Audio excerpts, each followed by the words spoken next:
Assalamualaikum warahmatullahi wabarakatuh.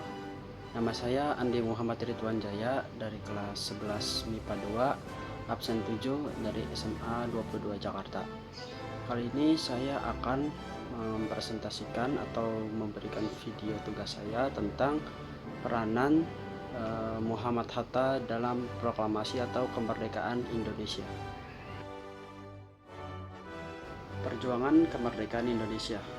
Perjuangan rakyat Indonesia untuk melawan penjajahan dimulai sejak tiba di Malaka pada tahun 1509 di bawah pimpinan Alfonso de Albuquerque. Mereka ingin memperluas kekuasaan di tanah air demi menguasai dan mengambil sumber kekayaan alam yang dimiliki oleh Indonesia, termasuk rempah-rempah. Tetapi perlawanan sengit dan disegani terjadi di Fatahillah pada masa itu.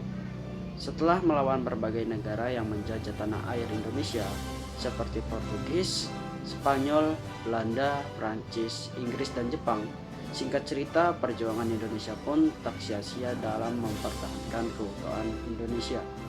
Semua mereka korbankan, seperti kesehatan mereka korbankan, pikiran mereka tumpahkan, hingga nyawa dan tumpah darah pun mereka korbankan demi kemerdekaan Indonesia. Mereka terus tanpa henti melakukan perlawanan untuk bisa merdeka, hingga perjuangan mereka pun akhirnya menuai hasil, yaitu kemerdekaan pada tanggal 17 Agustus tahun 1945. Berikut adalah tokoh-tokoh yang memperjuangkan kemerdekaan Indonesia. Yang pertama itu ada Insinyur Soekarno, yang kedua itu ada Dr. Andes Muhammad Hatta, yang ketiga itu ada Ahmad Subarjo, yang keempat itu ada Sultan Syahrir, yang kelima itu ada Muhammad Yamin, dan yang terakhir, yang keenam itu ada Ki Hajar Dewantara. Dari tugas ini saya mendapatkan kesempatan untuk membahas peranan Dr. Andes Muhammad Hatta dalam perjuangan kemerdekaan Indonesia. Muhammad Hatta adalah negarawan dan ekonom Indonesia yang menjabat sebagai Wakil Presiden Indonesia yang pertama. Ia bersama Soekarno memainkan peranan sentral dalam perjuangan kemerdekaan Indonesia dari penjajahan Belanda, sekaligus memproklamirkannya pada 17 Agustus 1945. Ia lahir 12 Agustus tahun 1902 di Bukit Tinggi dan meninggal pada tanggal 14 Maret 1980 di RSUPN Dr. Cipto Mangunkusumo, Jakarta. Dia memiliki seorang istri yang bernama Siti Rahmiati Hatta dan seorang anak yang bernama Halidah Hatta, Mutia Hatta, dan Gemala Hatta. Dia memiliki jabatan yang sebelumnya adalah Minister for Foreign Affairs of Indonesia pada tahun 1949 sampai 1950. Masa kecil hingga masa remaja. Bung Hatta lahir 12 Agustus tahun 1902 dengan nama Muhammad Attar di Bukit Tinggi, Sumatera Barat. Ayahnya bernama Muhammad Jamil, yang seorang pemuka agama, meninggal ketika Hatta berusia 8 bulan. Oleh karena itu, Bung Hatta dibesarkan oleh keluarga ibunya yang berasal dari keluarga saudagar. Masa remaja Hatta diisi dengan pendalaman agama Islam, belajar bahasa Belanda, dan mengikuti berbagai ceramah dan pertemuan politik, baik yang bersifat lokal yang diisi oleh Sultan Ali Said maupun yang berasal dari luar Jawa yang menghadirkan Abdul Muiz dari Serikat Islam. Dalam autobiografinya, Bung Hatta berkali-kali menyebut keteladanan Mak Ayub sangat berdampak besar dalam perkembangan intelektual, emosional, dan prinsip-prinsip yang diyakininya di masa depan. Pada masa inilah Hatta mulai belajar prinsip-prinsip berdagang serta kecintaannya pada buku dan ilmu pengetahuan. Setelah lulus dari HBS dengan nilai kelulusan yang sangat tinggi, pada tahun 1921 Hatta ditawari beasiswa untuk belajar di Rotterdam School of Commerce. Di saat yang hampir bersamaan, Mak Ayub jatuh bangkrut karena terlilit hutang dan sempat menjadi tahanan di Hindia Belanda. Di balik jeruji penjara, Mak Ayub tetap menyemangati dan mendukung Hatta untuk terus melanjutkan studi di Eropa. Akhirnya Hatta yang saat itu baru berusia 19 tahun harus berangkat ke Belanda sendirian dan merasakan hidup jauh di Eropa. Masa studinya di Belanda dan lahirnya jiwa pemberontak. Masa studinya di Belanda ini menjadi awal mula dari perkembangan intelektual Hatta yang sangat pesat, sekaligus membuka mata Hatta untuk memenuhi panggilan dirinya dalam memperjuangkan hak kemerdekaan Hindia Belanda atau Indonesia. Menjadi anak rantau di Eropa membuat matanya terbuka akan kemajuan peradaban, modernitas, perkembangan ilmu terbaru, serta peta perpolitikan dunia yang sedang berkecamuk pasca Perang Dunia Pertama dan revolusi di Rusia. Pada masa-masa ini jugalah Hatta mulai memikirkan berbagai bentuk ketidakadilan kaum kolonialis pada rakyat pribumi. Selain melahap entah beberapa ratus buku dari toko buku di Westerbook Handel dan perpustakaan kampus, Hatta juga mulai aktif dalam berorganisasi. Diawali dengan pertemuan diskusi antar sesama pelajar dari Hindia Belanda di rumah persinggahan bernama Bilder Dijkstraat. Hatta aktif dalam organisasi bernama Indisch Vereniging atau Perhimpunan Hindia Belanda. Dinamika diskusinya dalam organisasi tersebut, Hatta bersama dengan Cipto Mangunkusumo, Ki Hajar Dewantara, Sukiman Wirjojo Sanjojo, dan kawan-kawan memutuskan untuk melakukan sesuatu yang cukup radikal pada masanya, yaitu mengubah nama organisasi mereka dari Indisch Vereniging menjadi Indonesische Vereniging atau kemudian berubah menjadi Perhimpunan Indonesia. Sampai akhirnya Hatta yang saat itu menjabat sebagai Ketua Perhimpunan Indonesia mulai meresahkan pemerintah Belanda.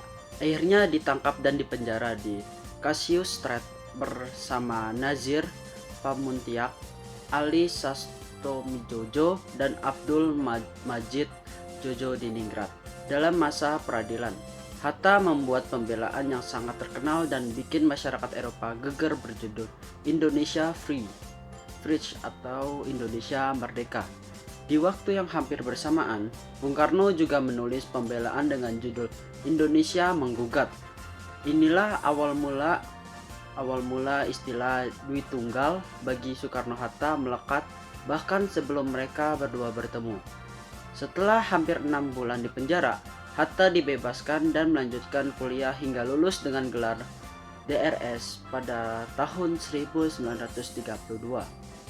Dr. Handes Muhammad Hatta kembali ke tanah air 20 Juli 1932 di umur 30 tahun dengan membawa segudang ilmu dan pengalaman, semangat perjuangan, kemampuan berbahasa Inggris, Belanda, Jerman, dan Prancis, serta ribuan buku bacaannya yang berjumlah 16 peti. Tapi terlepas dari semua ilmunya itu, seorang nerd jenius kutu buku ini juga membawa pulang sebuah cita-cita yang mungkin dianggap kebanyakan orang sinting pada masa itu, yaitu memerdekakan Hindia Belanda dan mendirikan sebuah negara baru yang bernama Indonesia. Keseriusannya ini ditandai oleh sumpahnya untuk tidak menikah sebelum Indonesia merdeka. Kembali ke tanah air dan pengasingan. Hatta bersama Syahrir membentuk kembali PNI yang baru saja dibubarkan dan berfokus pada kaderisasi dan mendidik kaum muda. Di samping itu, Bung Karno yang baru saja keluar dari penjara Sukamiskin bergabung pada pergerakan di jalur yang lain melalui Partindo. Yang lebih parahnya adalah perkenalan awal kedua tokoh proklamator, yaitu Insinyur Soekarno dan Dr. Handes Muhammad Hatta, bukan dihiasi oleh diskusi dan persahabatan, tetapi oleh perdebatan panas antar keduanya dengan saling membalas tulisan terkait gerakan dan gagasannya masing-masing di harian Daulat Rajat, Menjala, Api Rajat, dan Fikiran Rakyat selama 2 bulan penuh. Akibatnya Hatta semakin merasakan dirinya mendapat penolakan dari publik karena sosoknya dianggap terlalu radikal. menuliskan pemberontakan pada Belanda. Justru lucunya, pada sebuah kesempatan kunjungan ke Jepang pada Februari tahun 1933 untuk keperluan bisnis, Hatta justru mendapatkan sambutan luar biasa oleh pers Jepang sampai ngebela-ngebelain nungguin Hatta di pelabuhan Kobe. Pers di Jepang bahkan menjulikinya sebagai Gandhi of Java. Dan selama 3 bulan di Jepang, Hatta kebanjiran undangan mulai dari wali kota Tokyo sampai Menteri Pertahanan Jepang. Dirinya kembali ke tanah air atau ke Indonesia pada Mei tahun 1933. Melihat semakin tingginya api pergerakan di kalangan muda, pemerintah Belanda semakin ngeri dan ketakutan akan terjadinya pemberontakan. Belanda mulai bertindak tegas dengan mengasingkan Bung Karno ke ND, kemudian Hatta, Syahrir dan kawan-kawan di PNI ditangkap dan dipenjarakan di Glodok pada tahun 1934. Kurang dari setahun, pada bulan Januari 1935, Hatta, Syahrir dan kawan-kawan diasingkan ke tempat yang terkenal sangat mengerikan, yaitu di Bovendigul yang terletak di Papua. Dalam penjara dan pengasingan, mungkin ada masa-masa terberat dan ujian bagi Bung Hatta. Dalam situasi itu, Bung Hatta bukannya merenung, kapok, dan legowo atau pasrah, tapi malah lebih rajin dan produktif dengan menulis banyak banget buku keren.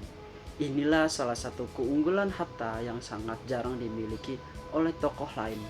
Sampai sekarang banyak cerita dari sesama rekan yang diasingkan dan masyarakat-masyarakat setempat yang menggambarkan Hatta sebagai sosok yang disiplin. Bahkan di tanah pengasingan yang tanpa masa depan, dia masih menjaga kedisiplinannya untuk bangun subuh, sholat, belajar, membaca, menulis, dan rutin berdiskusi dengan politik dan sejarah, yaitu Syahrir, Cipto Mangunkusumo, dan Mr. Iwa Kusuma Sumantri. Setelah hampir setahun terkatung-katung tanpa kejelasan di Digul, Hatta dan Syahrir dipindahkan ke Banda Neira pada tahun 1936 sampai dengan tahun 1942. Tahun 1942, Hatta dipindahkan ke Sukabumi. Untungnya, gak lama setelah itu, Jepang menguasai Nusantara dan mengusir paksa Belanda. Di masa kekuasaan Jepang, Meijen Harada memerintahkan untuk membebaskan Hatta dan Syahrir. Masa kependudukan Jepang dan perjuangan menuju kemerdekaan. Pada masa kependudukan Jepang, para calon pendiri negeri seperti Bung Karno, Bung Hatta, Kiai Haji Mas Mansur, dan Ki Hajar Dewantara atau biasa disebut dengan 4 serangkai dihadapkan pada musuh imperialis Jepang yang sifatnya jauh berbeda dengan Belanda.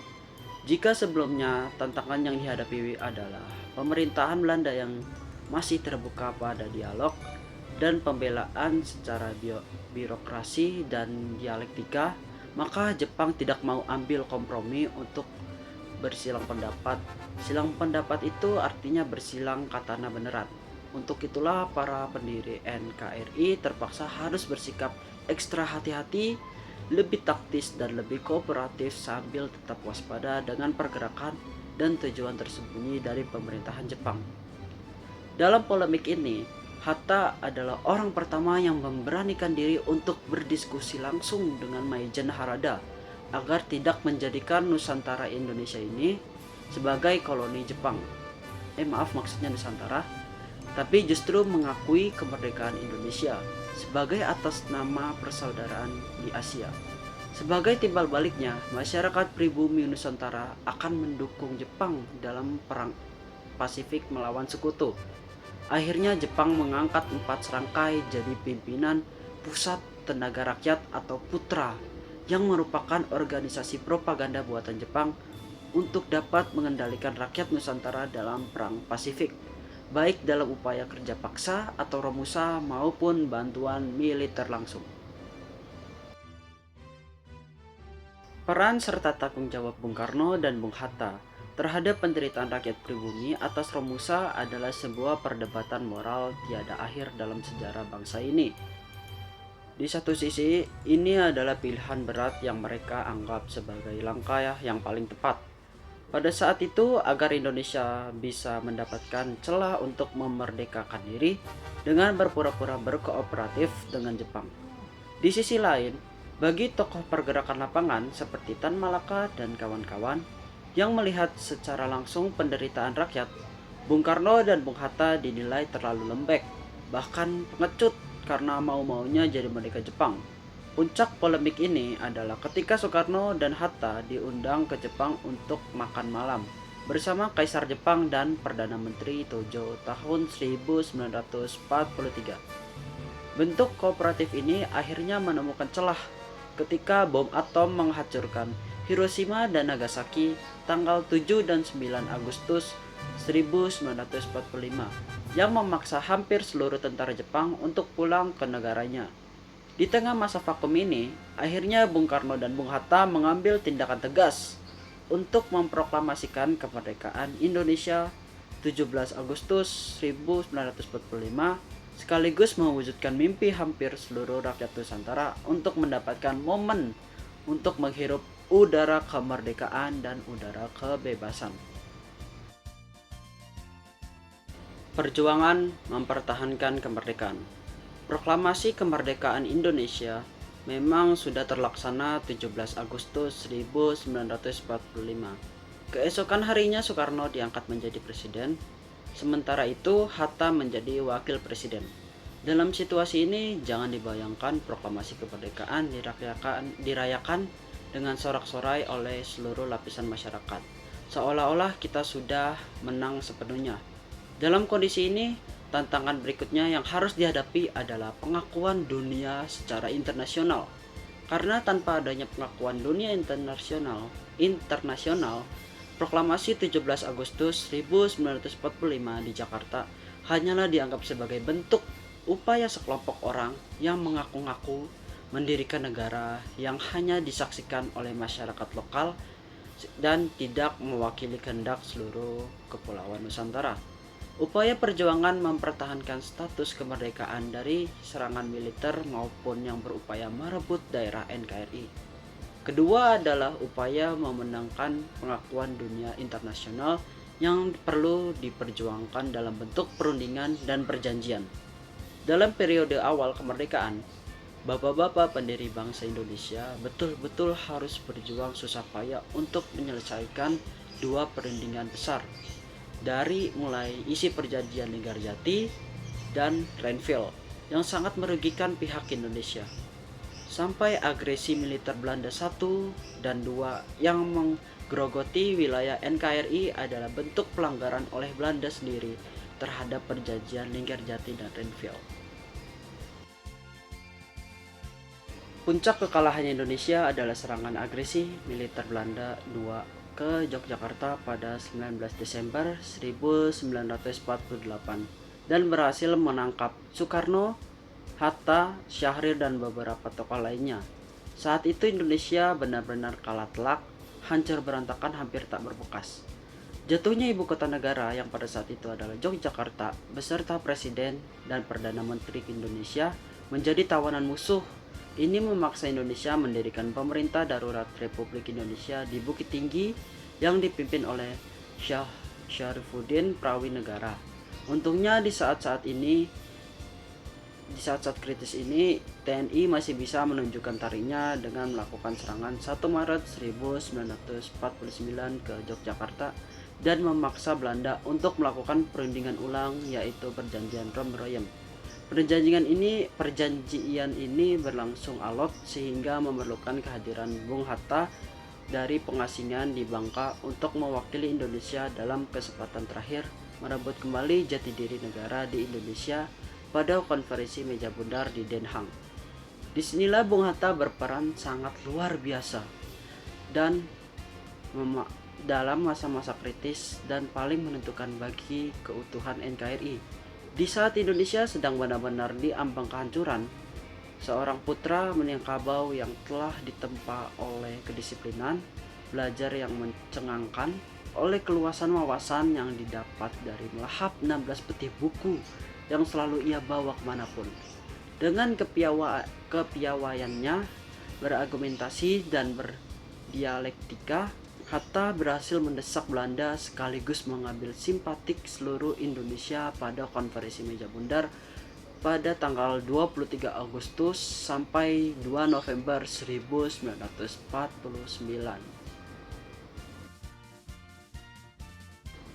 Yang terakhir ini adalah apa kata rakyat. Sedikit banyak keputusan Hatta untuk mundur sebagai wakil presiden adalah bentuk protes kepada banyak kebijakan Bung Karno yang ia nilai merugikan masyarakat.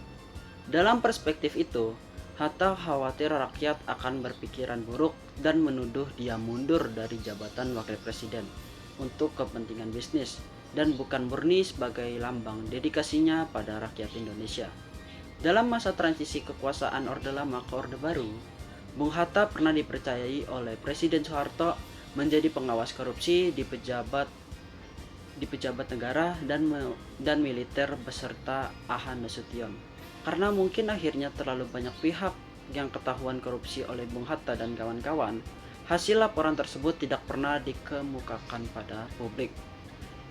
Muhammad Hatta wafat pada tanggal 14 Maret 1980 di Rumah Sakit Cipto Mangunkusumo, Jakarta.